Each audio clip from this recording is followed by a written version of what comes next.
Assalamualaikum warahmatullahi wabarakatuh. Teman-teman hebat dan luar biasa, komunitas Ratu Lisa di seluruh Indonesia dan juga komunitas di Lisa, Dialog Pendidikan Literasi Bahasa dan Sastra. Sengaja pagi hari ini, suatu pagi di Danau Toba.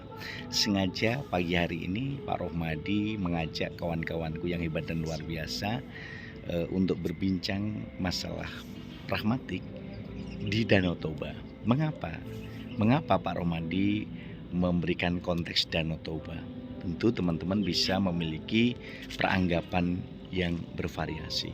Oh, peranggapannya berarti Pak Rohmadi pagi ini sedang berada di Danau Toba, di Parapat Danau Toba. Parapat Danau Toba di Parapat. Jadi pentingnya kita memahami pragmatik di Danau Toba ini menjadi salah satu bagian dari upaya kita untuk bisa melihat tek-kotek dan konteks dalam pembelajaran. Mengapa demikian? Karena ini menjadi satu pemantik tersendiri bagaimana kita melihat dimensi-dimensi kehidupan yang memiliki banyak multi konteks kehidupan. Nah, tentu ini menjadi menarik kalau kita melihat bahwa dalam kehidupan kita itu ada orang yang menyampaikan yang kita sebut sebagai penutur, lalu ada orang yang menerima tuturan itu disebut dengan mitra tutur atau lawan tutur.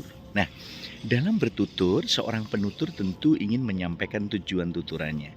Ini bisa disampaikan secara langsung, yang tentu akan bisa dipahami secara eksplisit, ataupun disampaikan secara tidak langsung dengan implisit.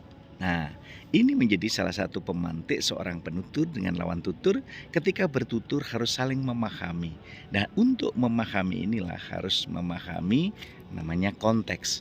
Konteks ini memiliki banyak ragam. Konteks ini memiliki aneka dimensi, aneka ranah yang tentu akan sangat bervariasi.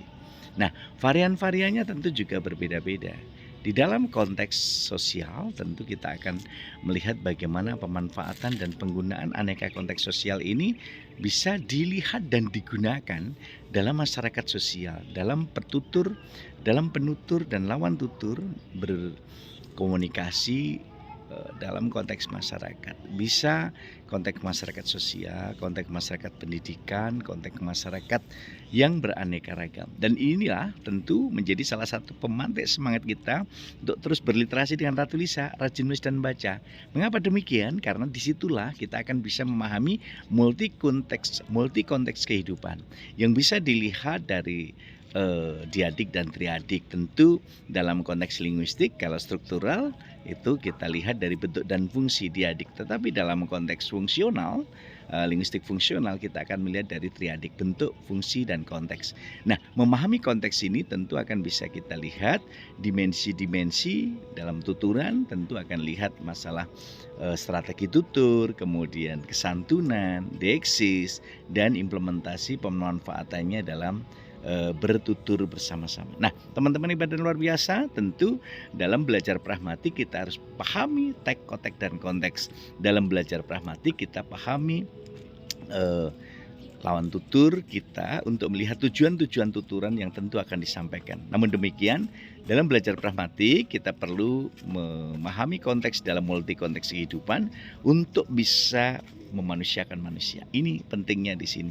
Jadi belajar pragmatik itu harus bisa paham diri kita, paham diri orang lain, dan kita bukan sekedar menyampaikan tapi harus mendengar.